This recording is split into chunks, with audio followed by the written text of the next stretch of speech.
nation, under God, indivisible, with liberty and justice for all. Thank you. Okay, we'll have first call of the public. Hi, Dan.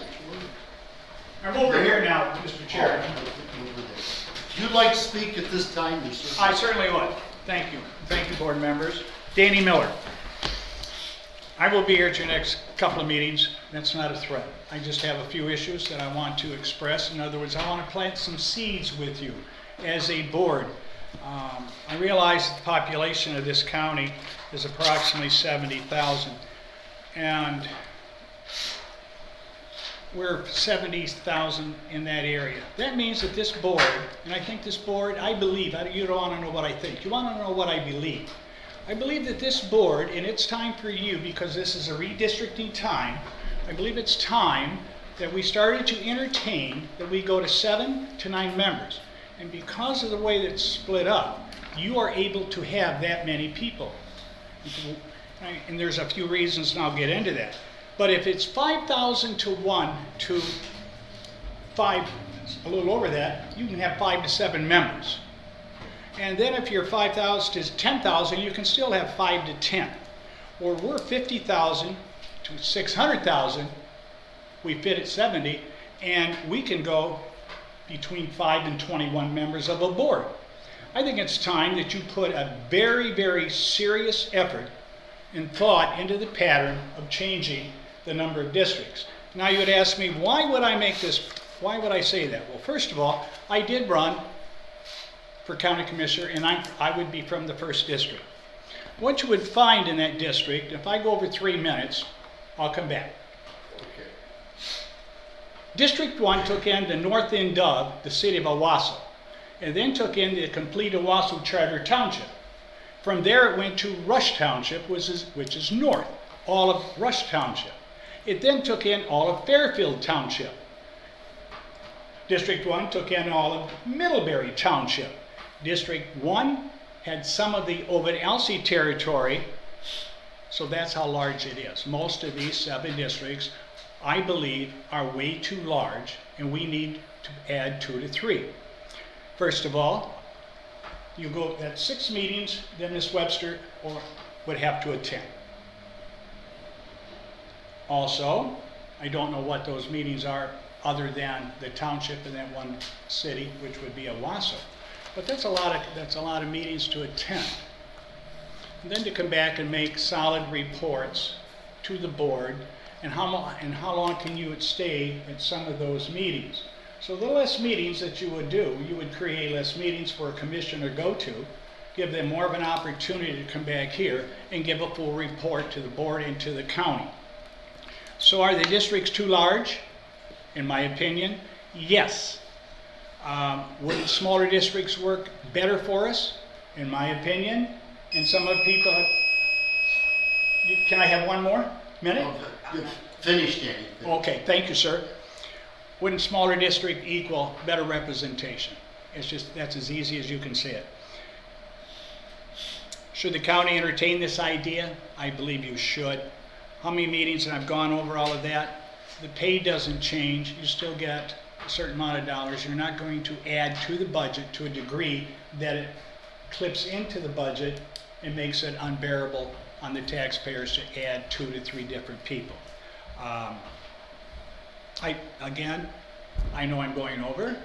I'll be back at the end of this meeting or at tomorrow night's meeting, and I have some other comments that I'm going to make concerning county government. Thank you, Mr. Chairman. Thank you, board members. Thank you, Danny. Do we have anybody else at this time? If not, we will move into Treasurer's Monthly Report. Julie. Well, you've got the bank rep in your packets. Other than that, this month, August 30th, will be the foreclosure auction for Shiawassee County homes that are being foreclosed on. For that info, you could go to tax-sale.info. It's tax-sale.info. It's an online only sale, 10 to 7 p.m. on August 30th. You can also go to that site and see any other properties in Michigan and the sales are happening throughout the month on various days. So there's also an 800 number at that site if you have any questions about how it works. September 1st, we will be sending out notices, so anybody with past due taxes will be getting notices as a reminder, beginning of September. And then in September, the big change is our banking. TCF Bank, kitty corner there, is becoming Horizon Bank on September 20th. We're planning on staying there. I don't know if we need a resolution from the board to say such. But we are planning on staying with the bank there, and we'll just have a little bit of business to take care of to move all of those automatic payments and things that come into the bank to get them going to the right bank. Our routing number is going to change, and it changes all of those automatic things that happen, new checks, and a lot of things to deal with again, but I think it will be a good move. Yeah, I'd like to comment that we met last Friday and we had the discussion with Horizon Bank, who was taking over that branch. And because TPC had to divest themselves of that bank when they were purchased by Huntington Bank. So, but our main question, do they have a lot of experience handling governmental agencies? And they do. And the gentleman that was there explained everything about resolutions, and we'll do all that. But again, Julie hit the nail on the head. The check at the bottom will have different routing numbers, so eventually, which would probably soon, all the checks will have to be changed. Right. And they're Yeah. they're going to help us with that. So Yeah, Friday the 17th, if you're bank there, Friday the 17th of September is the last day. It will be TCF, and that Monday the 20th, it's a whole new ballgame. yeah. So I expect it to go Pretty well. smoothly.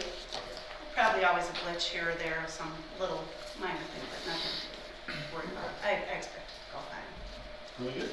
Thanks, Julie. Any questions for Julie? Yes. We probably should, just out of an abundance of caution, have a resolution to allow the transfer to go through. I don't know what Eric thinks of that. Yeah. And just by way of introduction, this is Eric Morris of Braun Kendrick. Eric, welcome aboard. Thank you. Okay. Okay, very good. Thanks, Julie. Sure. Okay. Agenda items. I need a motion to approve the 5-year contract with Benzinski and Company, Municipal Finance Advisors, to be the county dissemination agent and prepare the annual disclosure report. Make that motion, Jenna? Okay, is there a second? I'll second that motion. Okay, Brian, do you want to kind of go over this? We do this often? Yes.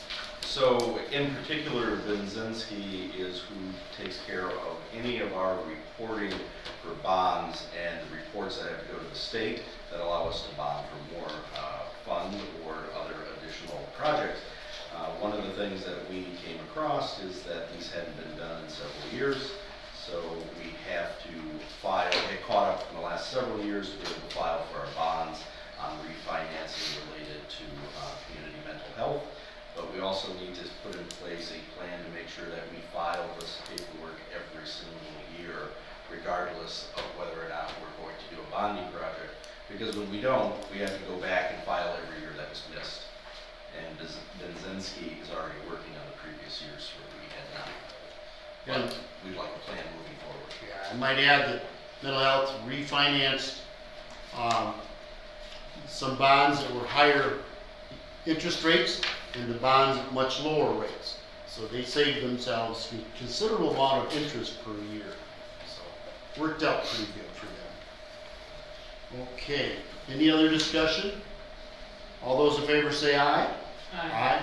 Motion carries. Thank you. Need a motion to approve the payment of $79,500 for case number 2 to the Drain Commission. Make that motion? I'll second that motion. I know we have somebody here to discuss that. Along with, Brian may want to add a comment or two also. construction project that we're going through. We are borrowing money, and right now is the prepayment phase, so if any landowner or public entity wants to pay off ahead of time, they will avoid any interest charges. We have the interest out for bids right now, and we do not know the exact interest amount yet that'll go with the bond, so I can't tell people that, oh, interest is gonna be this, you'll be saving this much yet. But it's a 15-year project, so if you guys pay this off now, you'll be saving whatever the interest is throughout the 15-year life.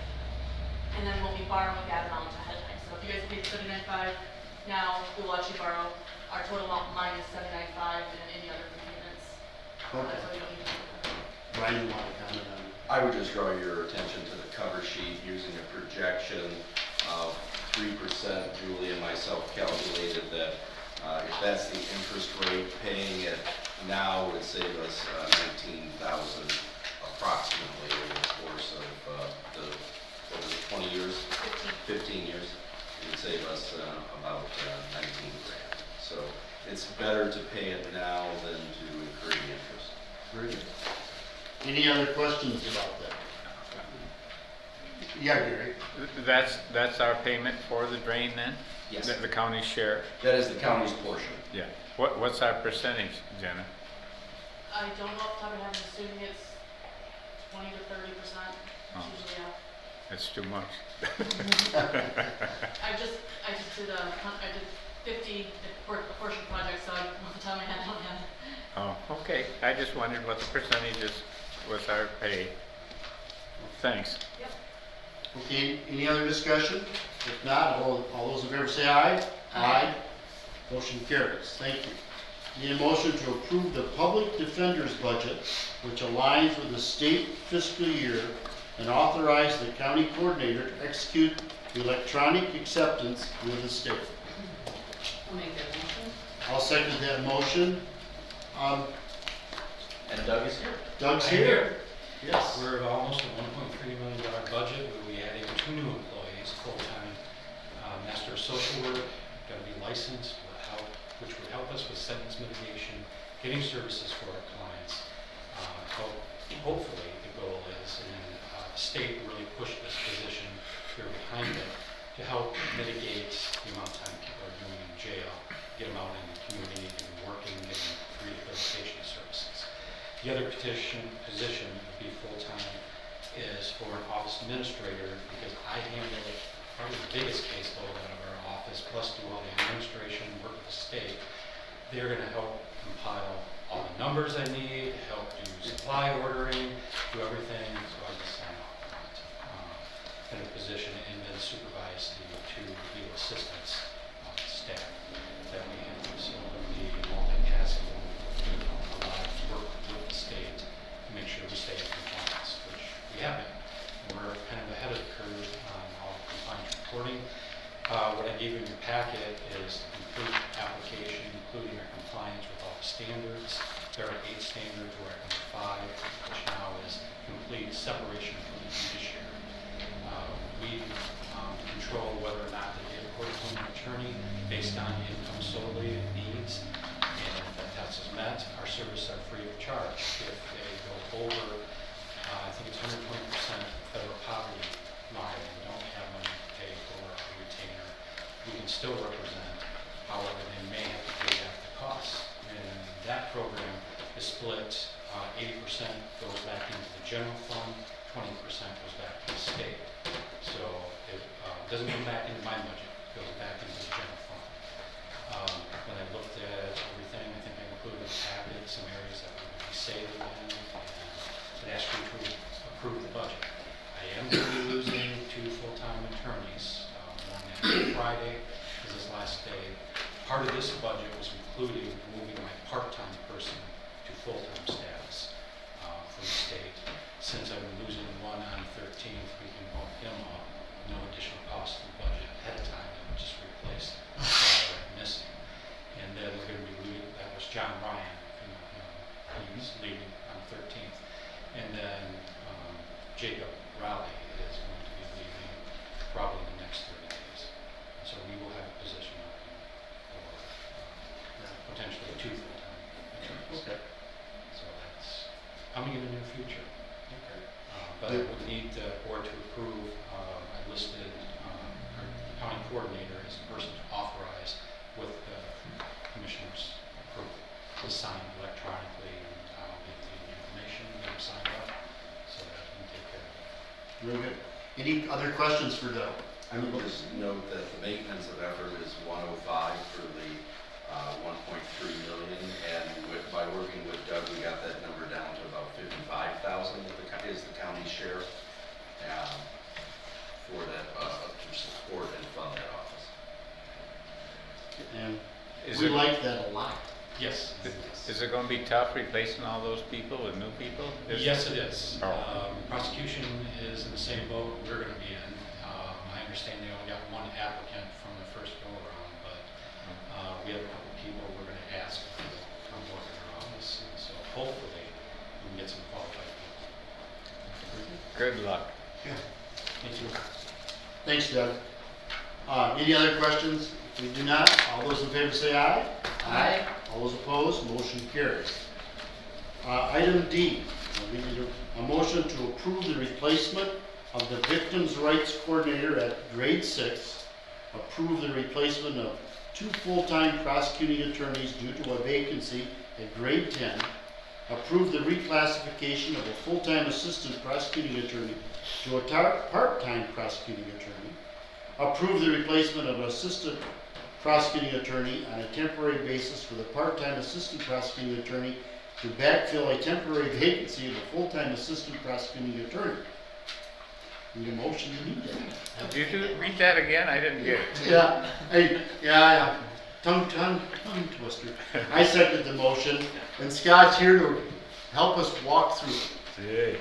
Hope I can. Yeah. I know it was a mouthful. Unfortunately, we have some staffing issues, and we have a backlog issue. One of the staffing issues created a backlog issue. That employee is no longer here. Now it's become an attorney backlog issue. So we're facing some employment challenges. Unfortunately, with respect to the Victims' Rights Coordinator, leaving on great terms, we were very happy with her service here, but she got more money than another county. That's just the reality of it here, and I know we all know how that goes. We've had a lot of turnaround, in our office, just bigger, better things. With respect to the vacancy, unfortunately, that was very public as to why I need to replace a vacancy. There is also Charles Clerk would like to go part-time, so we're kind of doing a hybrid to get another full-time person in to fix that, and then try to get another part-time person in to fill on a temporary basis. So that's where we're at. As Doug said, it's going to be difficult to fill those positions, but we're going to do the best we can. And I hope you have your support for that. But this is a Band-Aid. We can handle it. We can get through this. There's some other outside contract attorneys that we're looking into using some of the what's the acronym? ARAP money to help, because we've got some significant trials coming up, including 2 murder trials. It's going to take a lot of time. And I'd like to comment that with COVID, it really slowed down the court system at times to a crawl, or getting things done. You have such protocols that we have a backlog, and it's quite a backlog. I mean, all counties have it. We're just not the only one. Sure. I would add that in the prosecutor's budget was a position of investigator. The investigator retired in January or so, February, and so there has been a salary savings in that line item for the one position that he's talking about, bringing up to full-time for the remainder of the year. So there has been some salary savings for that. The other ones are replacements. And the one part-time person that would be for DHHS is completely paid for by the contract that they receive funding for already. That's correct. Okay. Any other questions for Scott? Thank you very much. Thanks, Scott. If not, all those in favor say aye. Aye. All those opposed, motion carries. I need a motion to approve the temporary move of the part-time CPL vital clerk to full-time election clerk until the position is replaced. I'm gonna make that motion. I'll second the motion. Madam Clerk? I'll have your comments on this one. The individual that we have in there right now, accepted a full-time position in another department in the county to make more money. So, this is something that she is less than 60 days into this position, and, we're just swamped. And I have a November election, and I need someone to be able, I am that person filling in for everything. So, I need someone to come in and be able to, the CPL person is also trained on vitals, so she will be helping with the counter and things like that.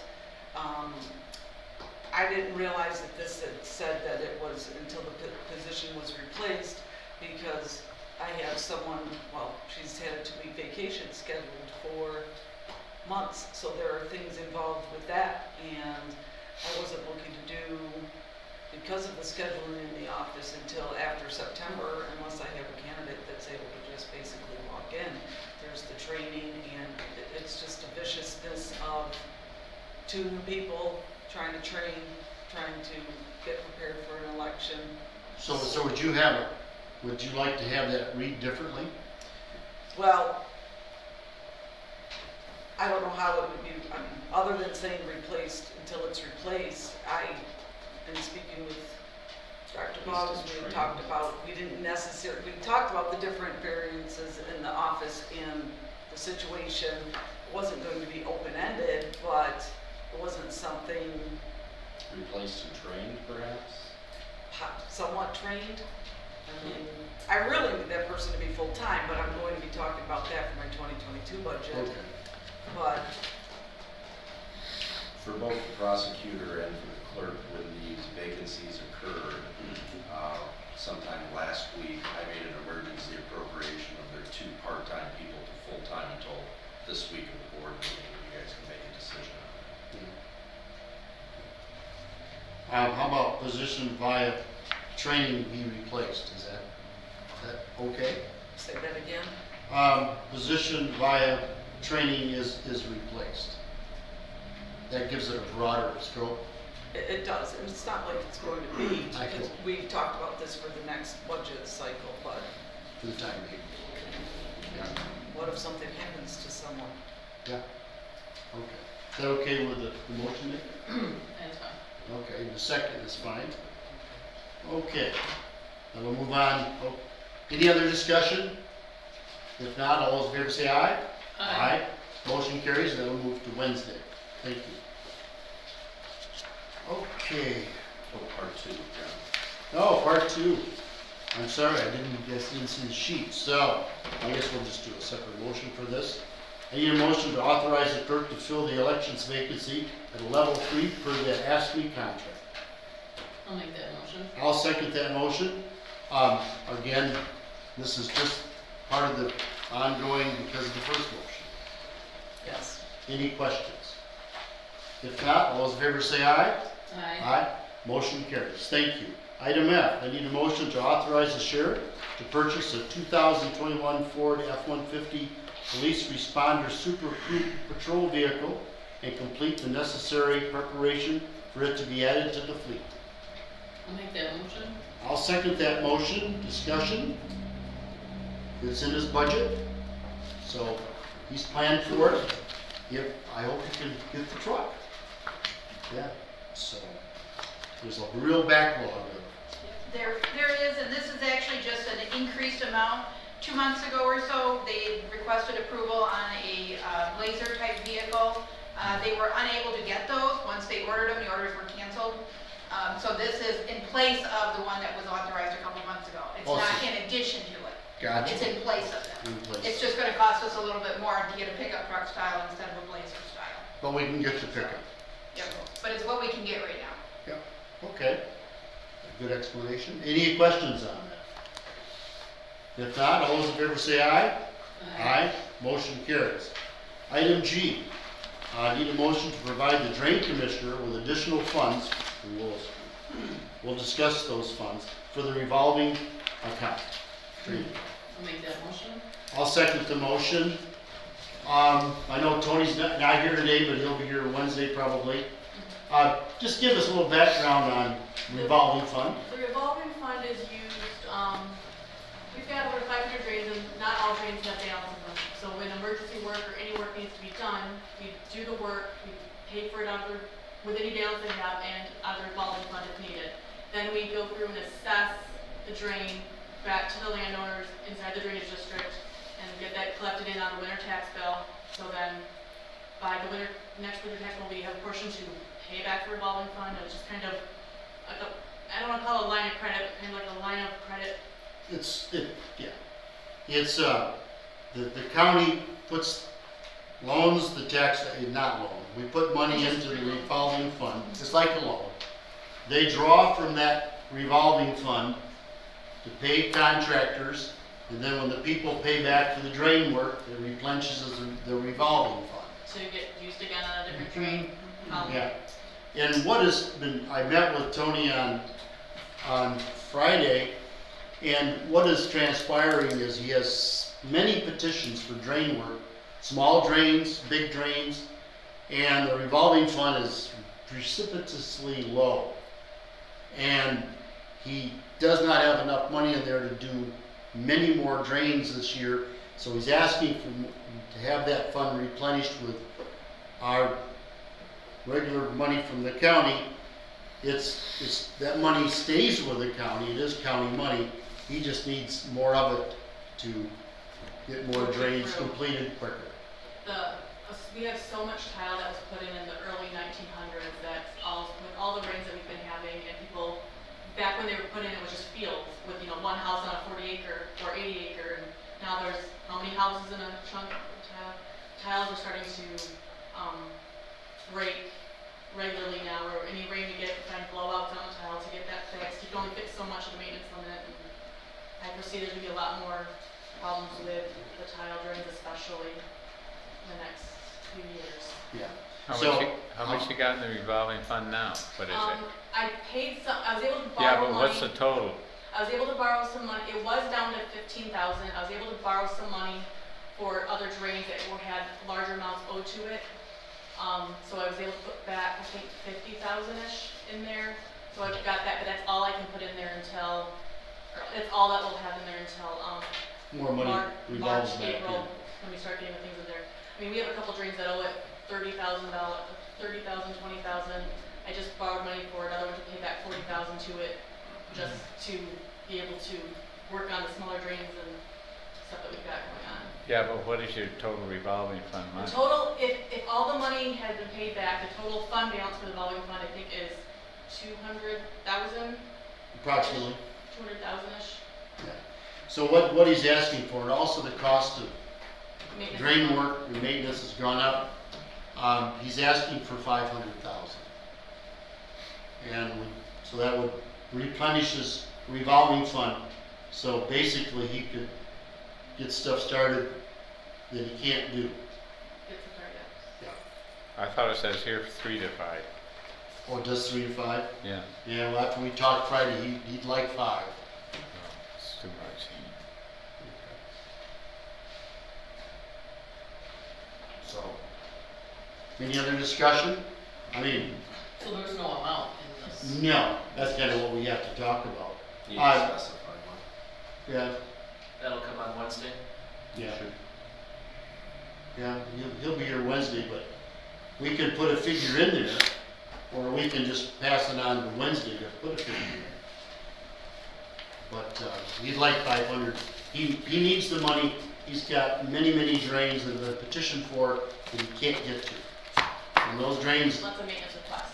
a lot of maintenance requests, and he needs money in the revolving fund. And again, that money stays with the county, it's just that the drain commissioner has it in his revolving fund, so he could proceed quicker on drain projects. Also, the more drains he does, the county, we get assessed, so we're gonna pay more on top of that too. So you guys, you don't realize that, but we may have to pay another 50 or 75,000 on top of this, out of our county budget. Right. So it's not, everything's not free. We've stayed within our drains at large budget for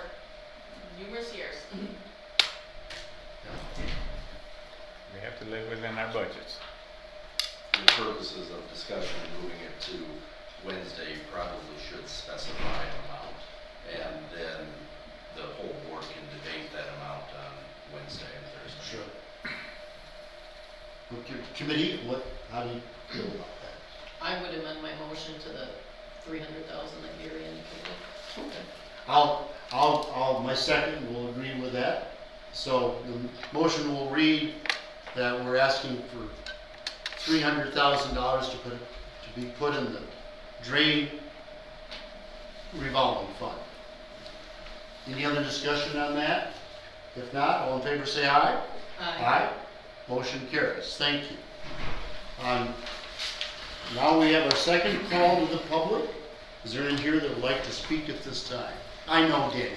Well, I told you I have a certain number, but I only want to say something. We've all been to a jury trial, we've seen something go on, and one of the lawyers says, I object, the judge says to the people and the jury,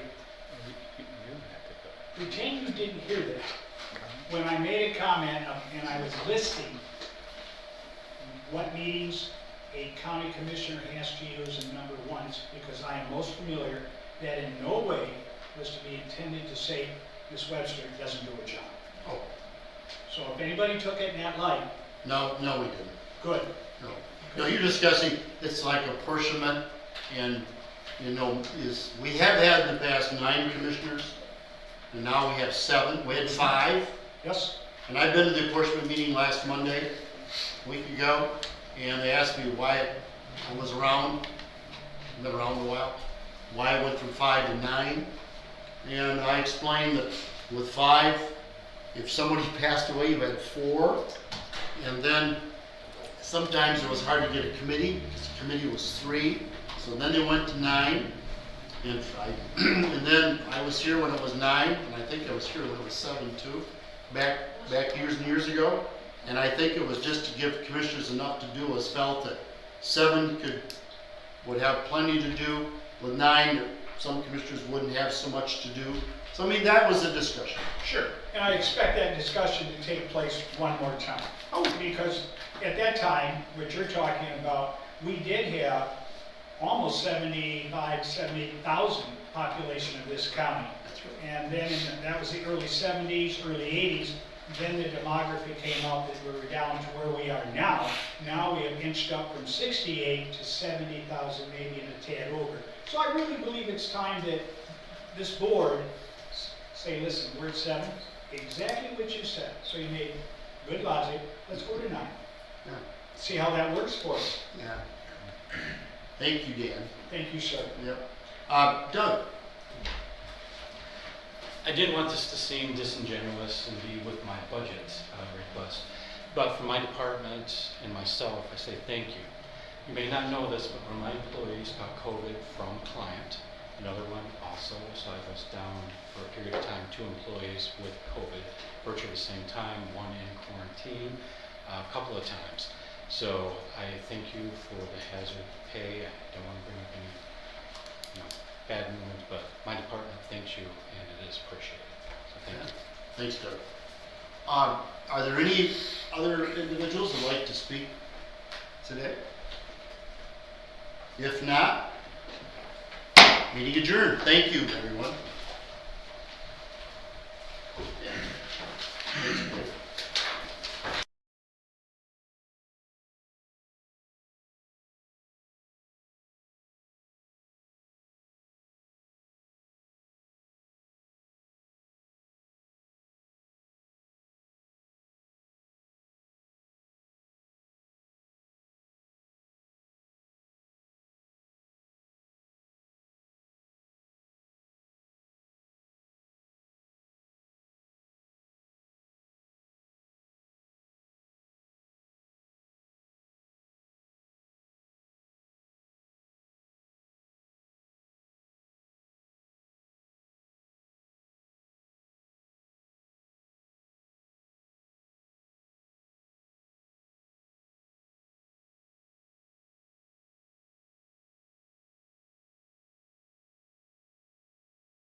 go ahead and call the Economic and Physical Development meeting to order. Please join us for the pledge.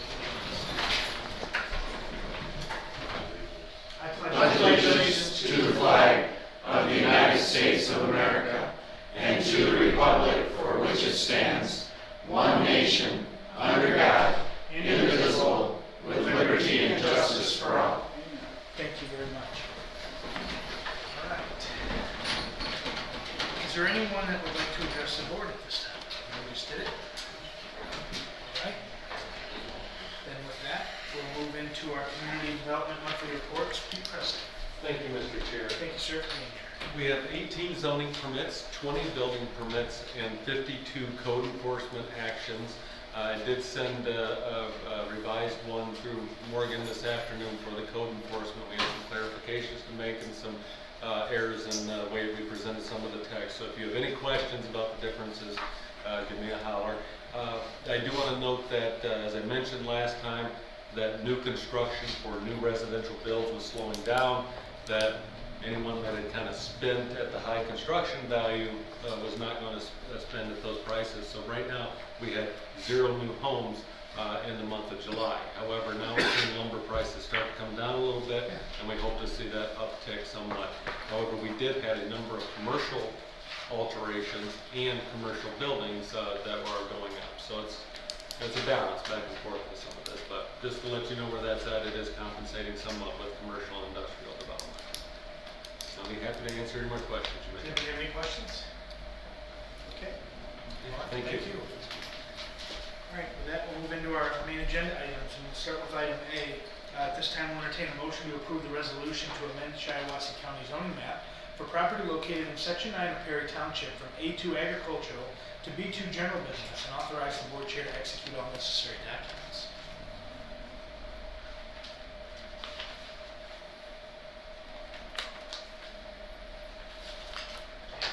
Motion?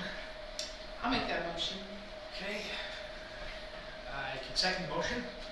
I'll support it. Okay, very good, thank you. So it is open for discussion. As you can see, we've got a nice thick packet, kind of explaining it. But does anybody have any questions regarding this item? Yeah. Heath, can you help us out on that? I don't quite get it all. What's going on? Of course, everything in zoning has a little nuance and it's interesting. So this is a rezoning, essentially the landlocked portion, and the intent of the owner of the property is in order to prepare this land to be a commercial billboard, for it to be viewed from the highway. However, we've been in discussing with other agencies, we discussed this with MDOT just to get their input, sent them a letter. Their response was, according to their 1967 Highway Beautification Act, that land that is, and we read it 2 separate ways. They read it that land that is unplanned or unused for commercial purposes already can't be rezoned to that in order to allow a billboard. Our reading of it is that it is master planned for commercial development. Why not make that use available? However, it's not our enforcement of that act. So as far as we're concerned, the basic tenet of a zoning district here is that the master plan supports rezoning in this area. As for the applicant and them getting a commercial billboard, they are now going to have to deal with MDOT. So we feel at the planning commission level that it meets our master plan. That's our document that we created, and they're going to have that discussion with MDOT in order to take the next steps. So that don't mean if they're gonna get it or not get it, then is that it? There's a potential because of the 1967 Highway Beautification Act that MDOT would not issue a permit on their part. Pete, I have one thing that came up at the planning commission. This particular rezoning, as he said, is landlocked. It has no road footage.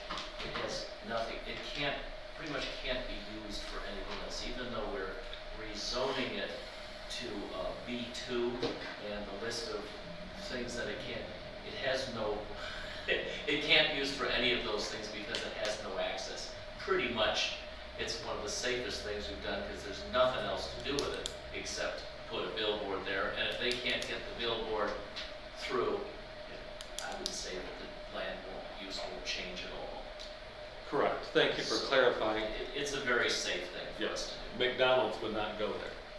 Okay. The only legitimate use of this property would be for a billboard, and they're gonna. Perhaps a helicopter pad. You don't need road Okay, fixes. okay, well, you got me on that. But I did want you, and I appreciate you bringing it So up. actually, who owns it then? This person owns it, and then he owns the land next to it then? But they can provide easements, but it just would be to situate a permanent structure for billboard. Oh, That's their only intent. There's no intent to put driveway back there and put a commercial use. That would be retail or restaurant. okay. I was just a little, It is a confusing one. yeah, a little bit confusing. Okay, any other questions? All right, hearing none, all in favor of moving item A forward onto a final vote Wednesday, signify by saying aye. Aye. That motion carries.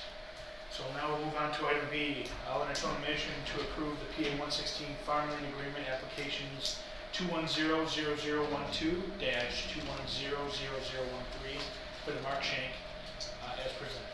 I'll make the motion. Support? Motion and support for item B, the Mark Shank. Just for Mark Shank? Yeah. We'll clean It that said up. it's for the estate of last month's. Gotcha. Questions or discussion on this? Okay, hearing none, all in favor signify by saying aye. Aye. Any opposed? That motion carries. On to item C, we'll entertain a motion to approve the PA 116 Farmland Agreement applications 2100014 for the Henry and Linda Jennings as presented. I'll make the motion. I'll support that.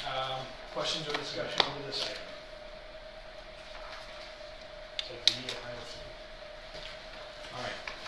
Hearing no other discussion, all in favor signify by saying aye. Aye. That motion carries 8-0. And finally, on to item D, we'll entertain a motion to authorize the drain commissioner to sell his current backhoe and then repurchase a used one. The total budget cost is $64,000, that's what I saw. I'll make the motion. Motion, I'll second that motion so that it's open for discussion or question. Jenna's here to talk about that. Want to give us a rundown? So, Tony found a blank new 2012 John Deere backhoe, with only 330 hours on it. And we were told we could purchase it for $64,000. We have our 2007 backhoe, which they're the same size and same toys with it. And it has 4,800 hours on it. So, the AIS where we purchased it from originally says we could probably sell our used one for $30,000 to $42,000. So the real cost of the new backhoe, or the new to us backhoe, would be a lot less. And if we were to purchase a brand new backhoe, they gave me the pricing for that one too. That would be, the amount to finance would be over $80,000. So are you trading in the other one or not trading it? Because we're purchasing a used backhoe from a person, Oh, it's not from the same No, company? no. Oh, we did ask AIS what the value of the one that we intend to purchase would be, and he said between $70,000 to $72,000. We're buying it for 64, sell our used one for 30, and we'll get almost well, like a, they haven't sold it yet, so. well, Commissioner Webster. Just, I have a question related to this and just as kind of a broader question too, maybe our attorney can help with this. I haven't ever seen a declaration of obsolete materials form come through. Is that something county governments do or don't do?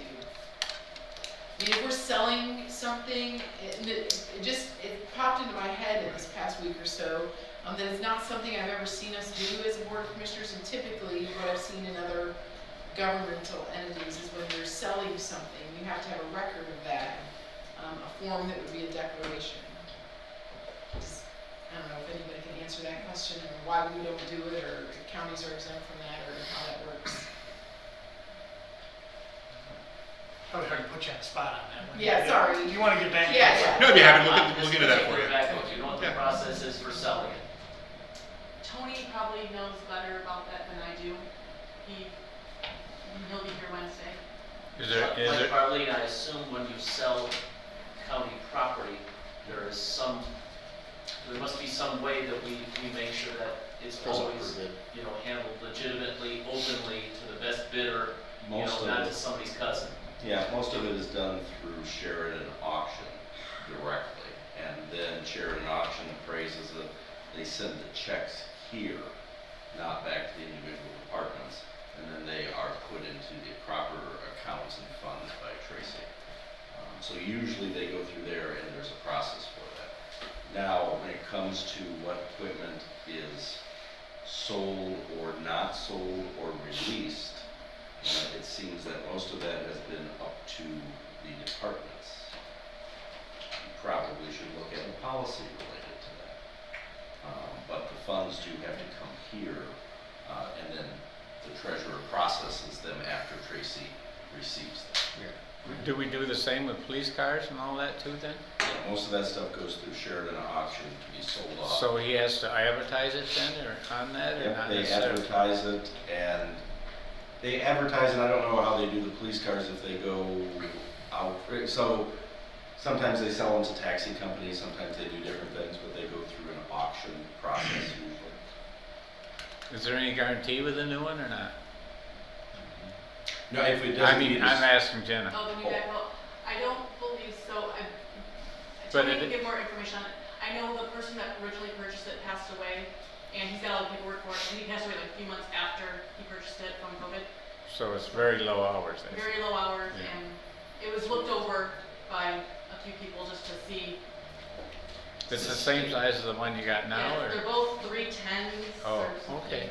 And they both have the Extend-A-Hoe, the cab with heater, so they're very similar models, just, That's a rubber tired? I don't know for sure.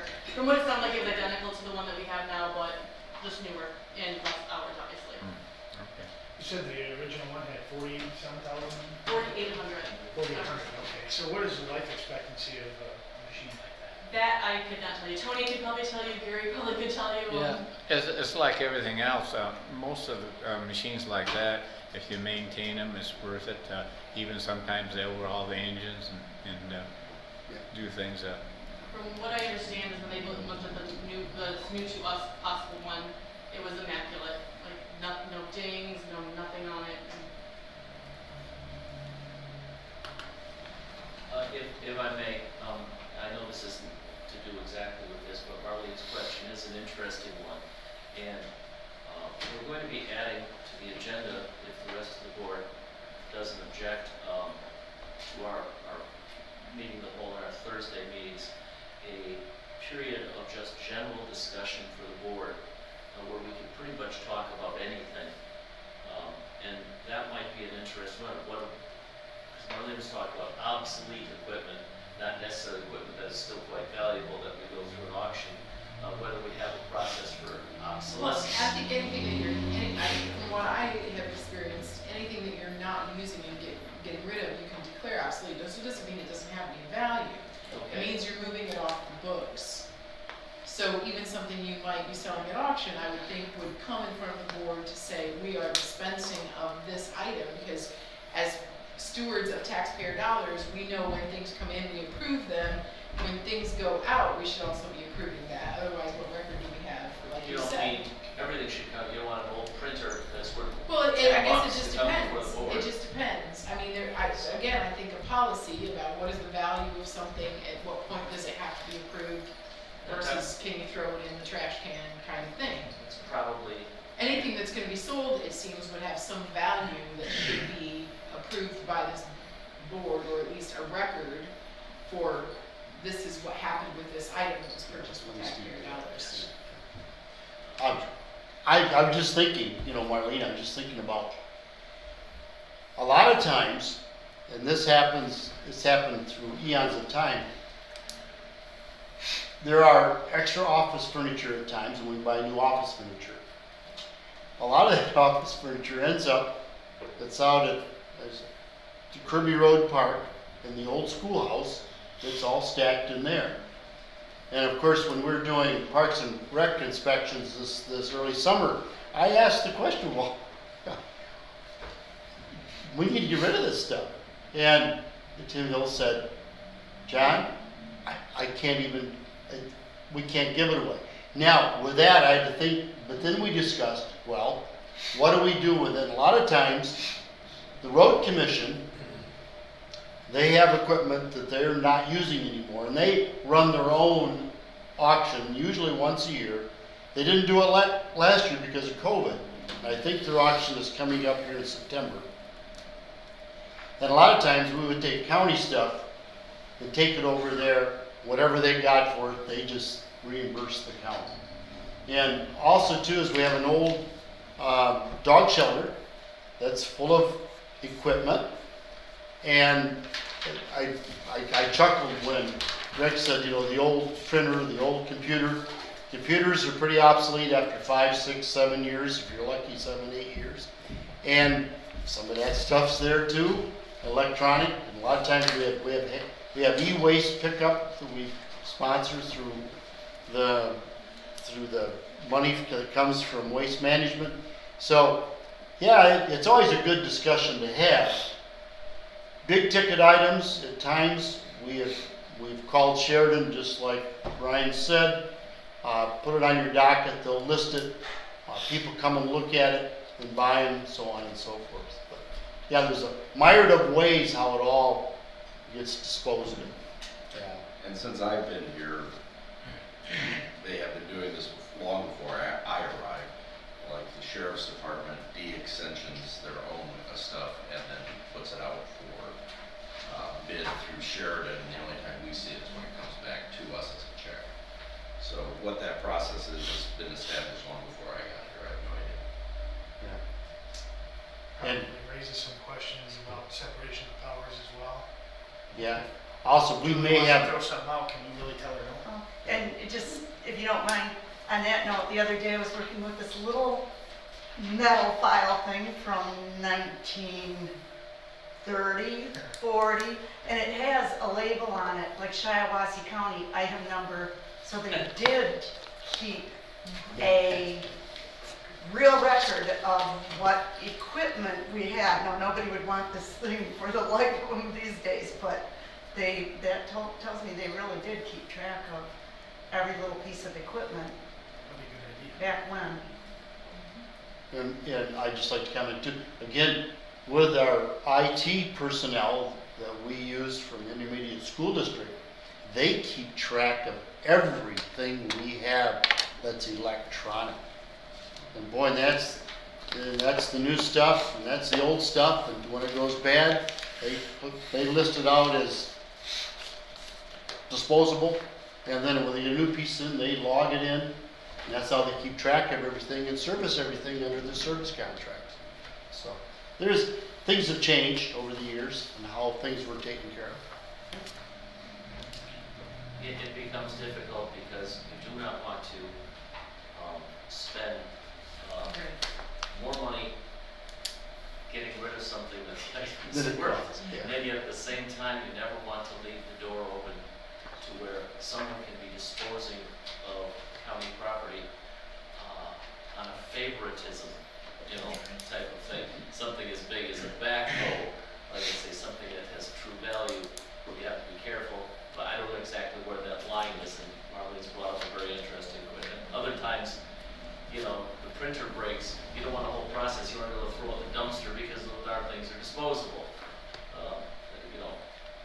So I don't know, but it's definitely an interesting question. I have no idea how we're handling it. Well, we could discuss on this. Yeah, we can always do that, that's sort of the idea. So committee, what's our pleasure on item D? What are we thinking here? Move forward for the discussion for Wednesday? All right, in that case, any other discussion? We'll put it to vote. All in favor of moving item D forward for further discussion on Wednesday, signify by saying aye. Aye. And all opposed? And there's 0, so that motion will carry. And so now we'll go ahead and we'll ask anyone from the public if they would like to address the board at this time. Okay, Hearing none, then this meeting is adjourned. Mr. Chairman.